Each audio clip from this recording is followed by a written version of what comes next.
Hey guys, J-Dub here from Dub's Customs. There's been a bit of a change of plans. Last time I talked about the 37 GMC, I mentioned that I was going to bring the frame inside the shop and fix the last bit of the damage by pulling out the Cummins engine, but I rethought things. I figure it's a better plan if I actually have a look at the body and the front clip on the chassis with the engine in place. I want to find out if I need to move the engine a little bit forward or a little bit back, mostly because of clearance between the front of the engine and the radiator. But I guess what I'm trying to say is the plans have changed. We're pulling off the cab today and gonna pre-fit it. So I've got to blast off all of these body mounts so we can lift it up with the forklift and go over to the chassis and set it down in place. And then we'll wrestle on the front clip and we'll just have a better look. I feel like I can be just a little bit more efficient if I switch those steps around. So let's get going. Let's talk more work.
That was hot.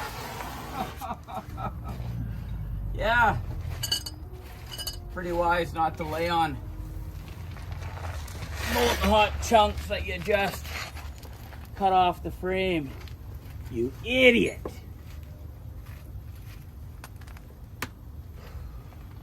We're off to a great start here. Probably got a burn in the back of my jeans, but it was worth it for the project.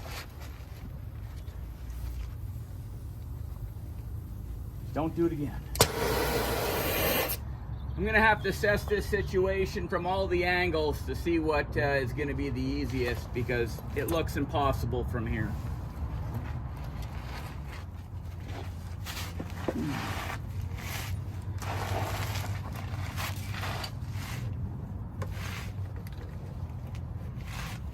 Now, I never try to get burnt, but when you play with fire as much as I do, sooner or later,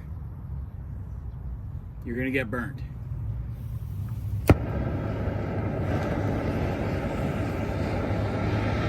that's not gonna stop us from continuing on with our project.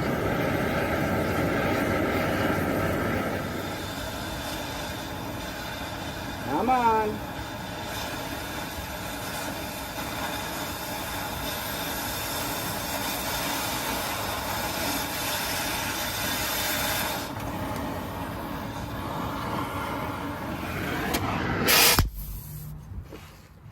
So that should be the final one. I think we're ready to lift this cab off, to undo the fuel line. So there ended up being 8 body mounts on this cab, which I thought was quite a bit for such a little cab, but they weren't really sitting on anything but a little bit of belting. So, you know, back in the day, those guys were tough. But I'll have one final look over it and I'll jump on the forklift. We'll start easing it up into the air and hopefully we can maneuver it over to our chassis without dropping it on the ground. I'm working solo again, so if I don't keep going, this project will never get done. Okay, everything is looking pretty good.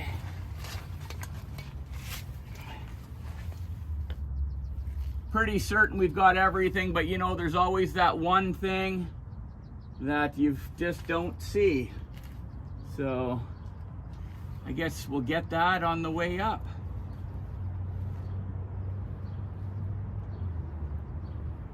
Yep.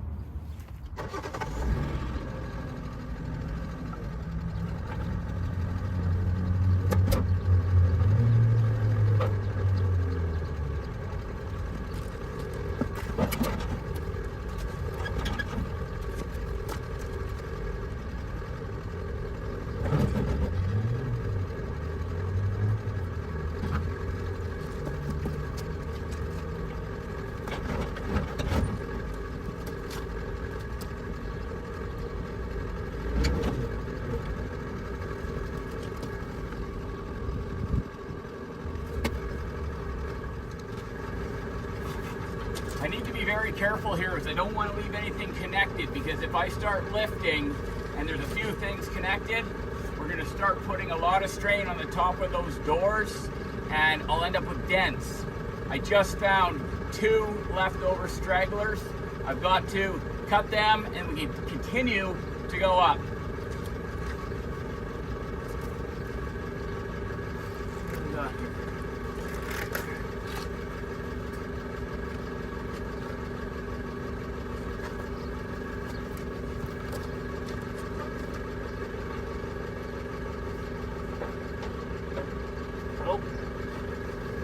Both steel lines, so not the best situation to be in. I've got to kind of get my arms in there, but I've got to make a decision right now if I'm going to end up doing it the safe way by setting it back down or reaching in there real quick and trying to loosen off whatever's still holding the cab to the chassis. I think I can get at least one of the nuts, so I'm going to kind of go with let's see if we can't fix the issue without setting it back down. Then I can be 100% sure that we've got everything snipped and we can lift this cab off the chassis for one last time. We won't be using it again. We'll take the cab over to the other chassis, kind of start getting it in place, blocking it up with some wood, and getting our first look at how this Cummins engine is going to fit in between our fenders. It's going to be tight, we know that, but I got full confidence we'll make it happen. The final look of the vehicle might change a little bit in accordance to what fits and what might need to stick out, but I do feel pretty strongly that we're going to be able to tuck everything on the engine closer and manage to close the hood in the end. So you'll have to stay tuned to figure out if we actually make that goal, but for now, 2 more steel wires. I think one of them's the throttle cable, or might actually be the lever that pushes the button for the starter. That's what it is. I'm gonna grab the grinder, snip that, and then I think it's a fuel line in the back. I thought I got it, but I guess I didn't. It is just the button that you push to start these old vehicles. I don't know if you guys know, it's a push button right beside the gas pedal. Mechanical linkage, it'll never fail you.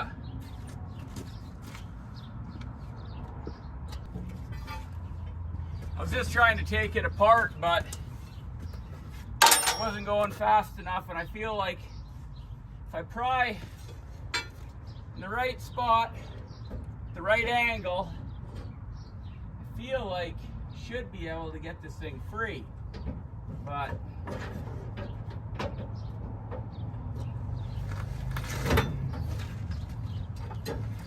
I might be wrong. If I let it down just a little bit, that might help.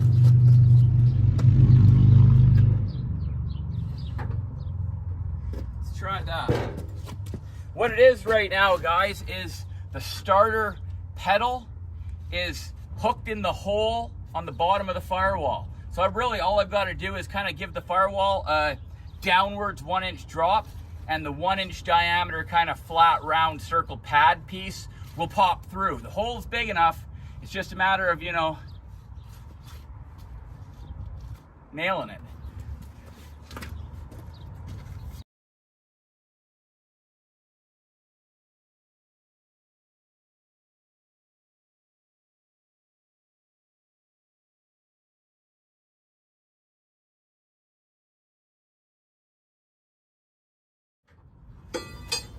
Okay, I admit it, that hole is nowhere near big enough to fit that little foot pedal piece through. I'm man enough to at least admit that I need to come up with a different plan. I'm gonna get that sucker.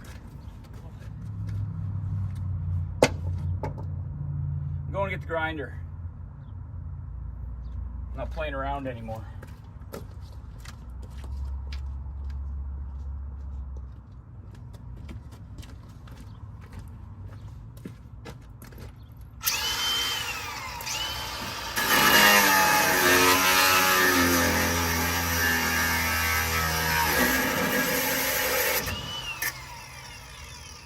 There, I win. Okay, I think we're 100% free here. Let's start lifting this cab off the chassis. I have noticed that the steering column is slid down, so I guess that clamp that's holding it up by the dash is loose or whatever.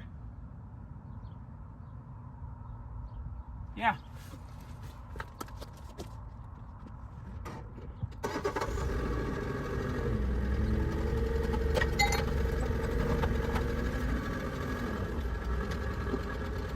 Oh man, there's still one more thing.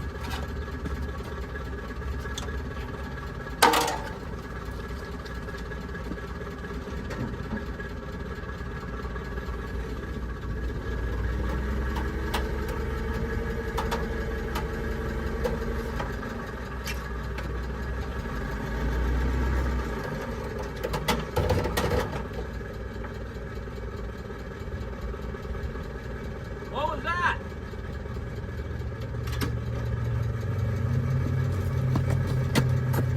Why didn't you guys tell me? There's still one more thing. Of course.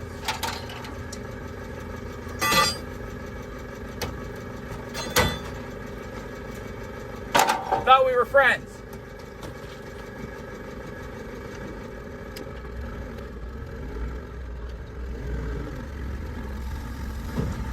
Let's take this cab over to the chassis and kind of set it in place. We'll block it up with a little bit of wood, do a few measurements, then we'll grab the front clip, we'll bring it around, and we'll set it in place. We'll kind of just get our first glimpse. Not a true, like, exact in proportion, but it's gonna give us a pretty good indicator of, number one, where the engine is gonna sit in relation to the firewall and the radiator. Very important, because we're literally splitting hairs with the amount of size that we have in that engine compartment compared to the size of that 5.9 Cummins diesel. So the sooner we figure out if it's gonna fit and what may need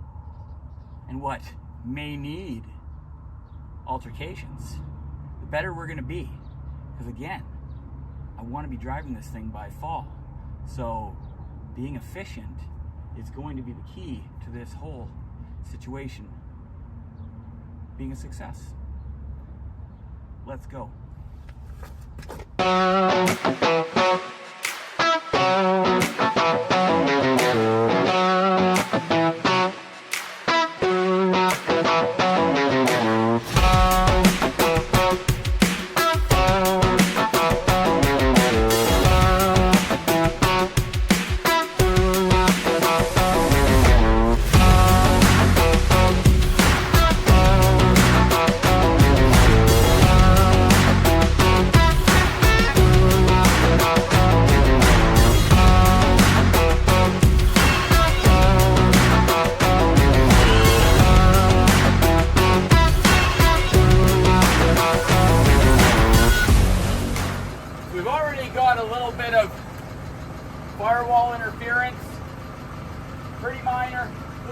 and that too. Steering column. Remember I said it slid down? Yep, now it's causing a problem.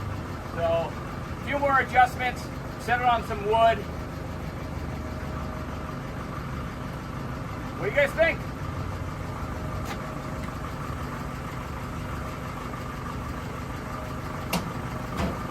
No wonder I couldn't pick it up and pull it over there. Come on. There we go. All right. Woo. Maybe it wasn't much firewall interference as I thought. Well, there is just a little. Go grab the grinder, clearance it, move a little bit closer to its final settlement.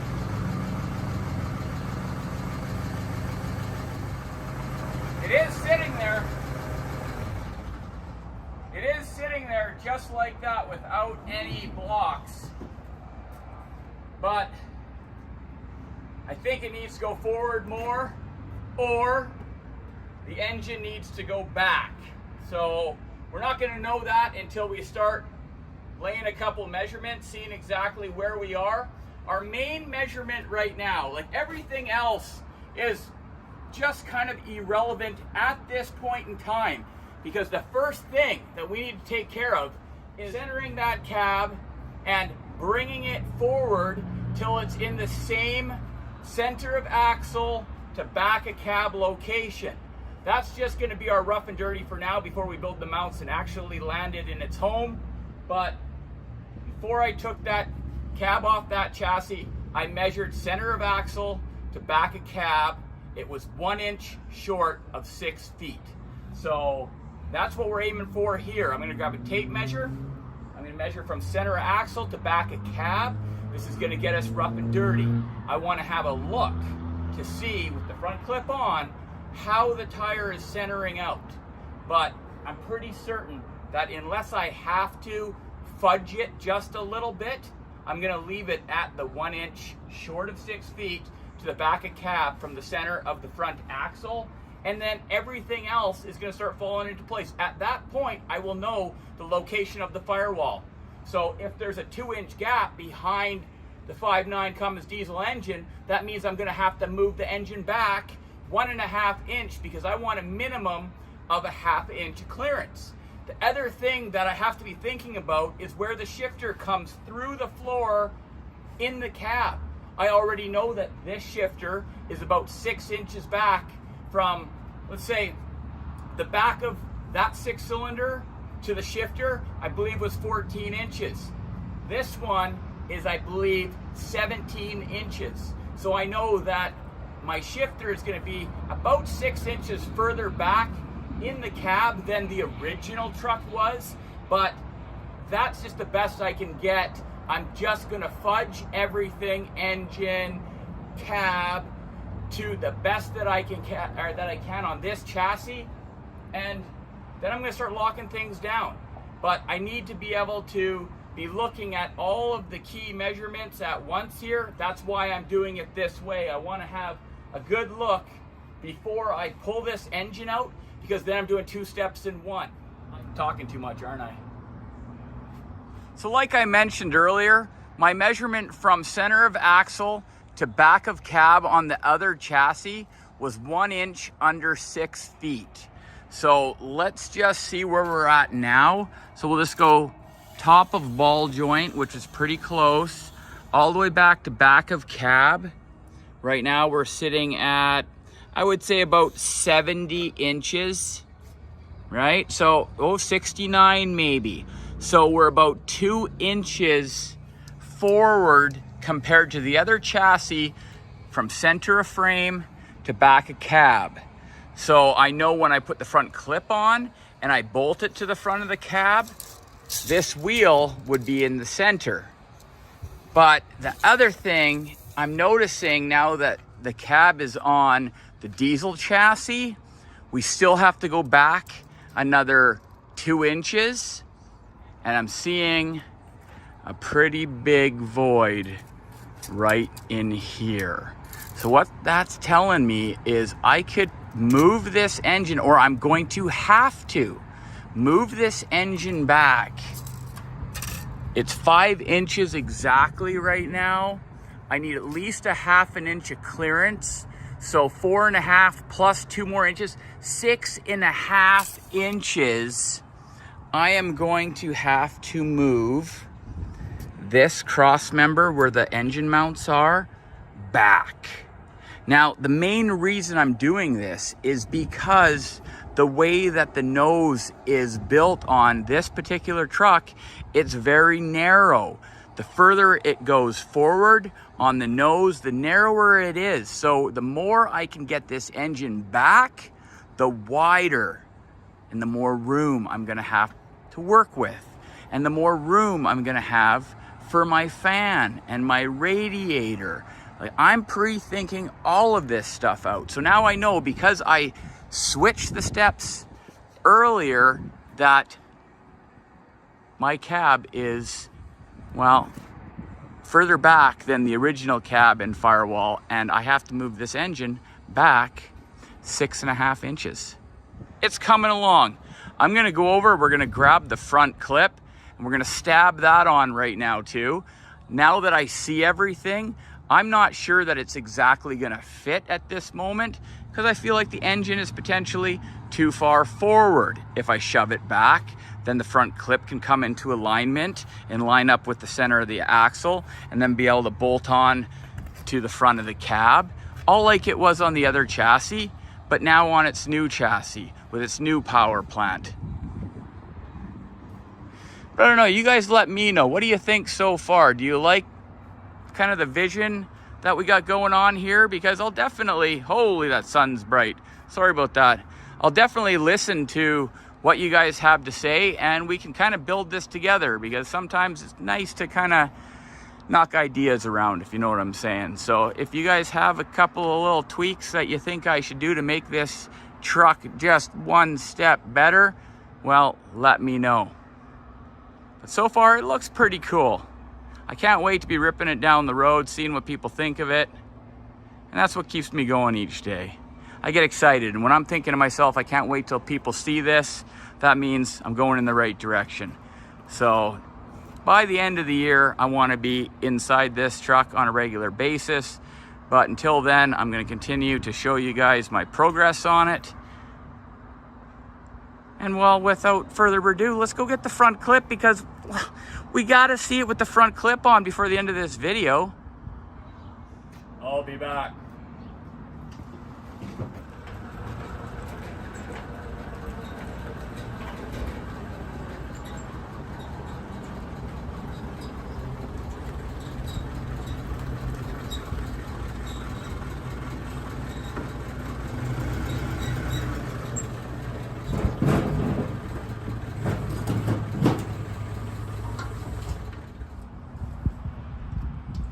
Hoping to do is rest the cross member underneath the radiator, just sit it on here maybe, and we'll see where we're at.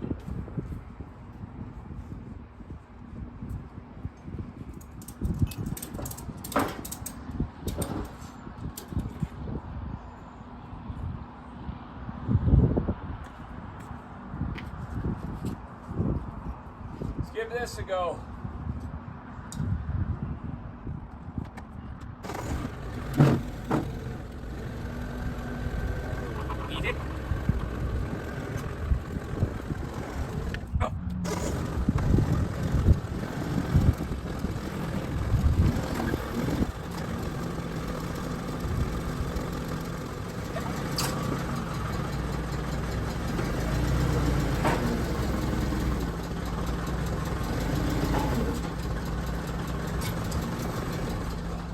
Things seem like they're jamming up right now, so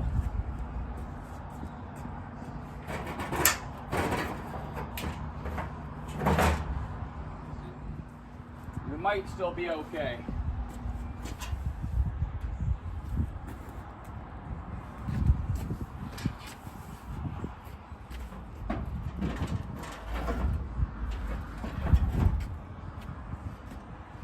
That looks a little better. We don't need those there.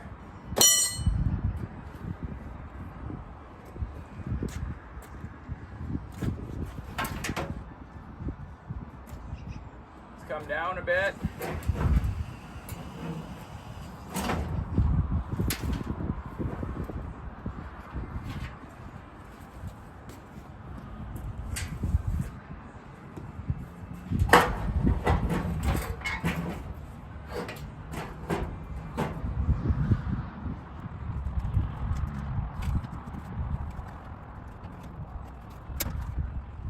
Well,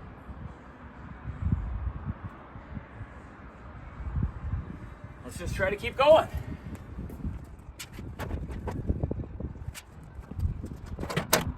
It's tight, that's for sure, but it's mostly the turbo on this side, so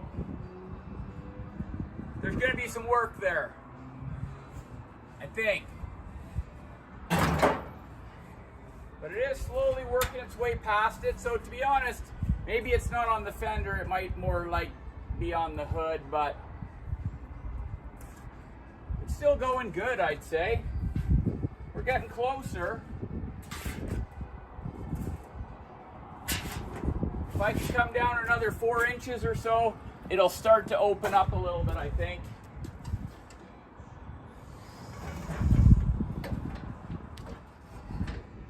It's kind of starting to want to sit down right there. That's okay though, because we can still have a look.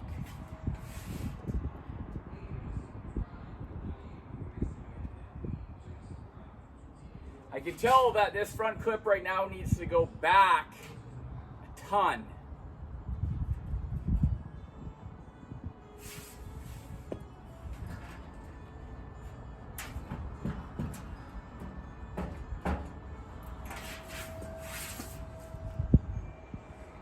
Just about on that cross member. We can just set it down just for a minute.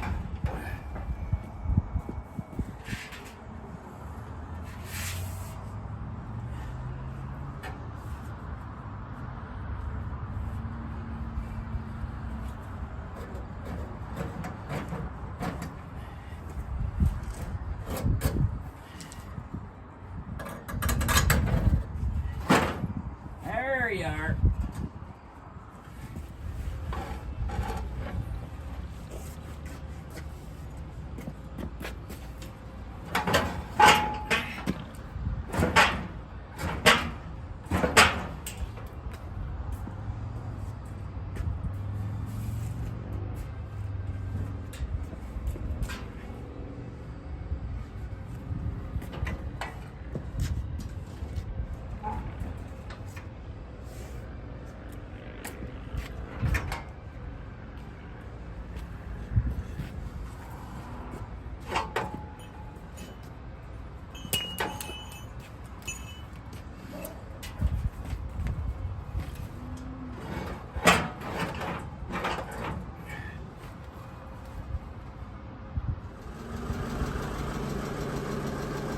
So I've got the front clip just barely balancing on there so we can have a little closer of a look and start making a game plan. I'm sitting right on that cross member right now, which is right where I wanted to be for today in this first mock-up. Our heights are definitely off. Everything is off at this point, but that's okay. We just know from here, we just got to start tightening everything up. I'm pretty close to the fan, but we can still move the front clip about 2 inches further back, like that way. But right down here, the bottom radiator hose port right down there is hitting the fan right now. So it's the only thing stopping it from going back a little bit further. You can see the turbo's fitting right now, but by the time we come back, it's gonna be hitting here. So it's probably gonna have to come up and in, and that'll happen at a later date, but that's okay. I can solve that quite easily. We spoke about this earlier, how we've got, 5 inches there to slide the engine back. I'm still not 100% sure that that is going to work out for our cab and front clip. We might have to sneak it back a little further by actually cutting a window in there and pushing the engine further into the cab, which will then in turn kind of make our location for our shifter in a less optimal spot. The further we can keep it, well, right where it's at, the better it is. We move it the 6 inches roughly that we're gonna need. We're gonna be back to about here. The bench seat starts here. I can always build a custom shifter that sweeps forward and comes back. That's not a problem. But I would like it to stay in about that area, but it's not gonna happen. So, you know, I guess if I can't have that, my next thought is, well, maybe I can keep it from coming in contact with the bottom of the seat base so I could run the original bench if I wanted. If I have to bring it back into this area, well, that means I'm gonna have to cut this up, and at that point, I might as well just put some buckets in here. But if I can keep a bench, that's ideally what I want, because it's very small. So, you know, I guess what I'm saying is, in a pinch, we could maybe fit 3 people in here. But that's gonna be it for this video. Till next time, guys, be safe out there. Peace.